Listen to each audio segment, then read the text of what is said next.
that they were slaughtering Ukrainians. There were hundreds killed, thousands in the hospitals. It's terrible. Poroshenko had no choice but to agree to a ceasefire. What is going to happen? I predict to you that it will be another step in Vladimir Putin's strategy to separate eastern Ukraine from Ukraine and perhaps a land bridge to Crimea. No, it's a very bad result. And again, we would not send weapons to the Ukrainians when they were begging for them. We wouldn't even give them intelligence because we didn't want to, quote, provoke Vladimir Putin. By showing weakness, we provoked Vladimir Putin.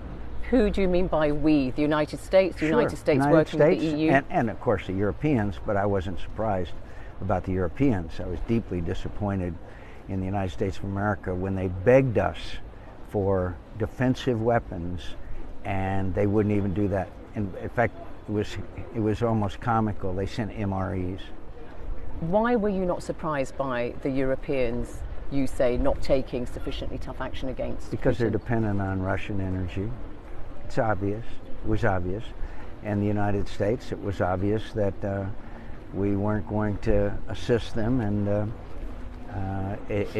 because they don't want to, quote, provoke Vladimir Putin. And there's nothing that provokes Vladimir Putin more than weakness. We have to understand that Vladimir Putin's ambitions are the restoration of the old Russian Empire. But he has never said, has he, that he wants eastern Ukraine to be incorporated into Russian territory? What he has said is, well, just a few days ago, he said, I could take Kiev in 2 weeks. But what he has said is that he wants Nova Russia, which is an old czarist phrase, which means he wants eastern Ukraine. He wants to make sure he keeps Crimea. And he would like to see, if he can get away with it, Moldova and the Baltics as well. That's what he wants to see restored. He cannot afford to see a free, democratic, prosperous Ukraine because the Russian people then would like to be like Ukraine.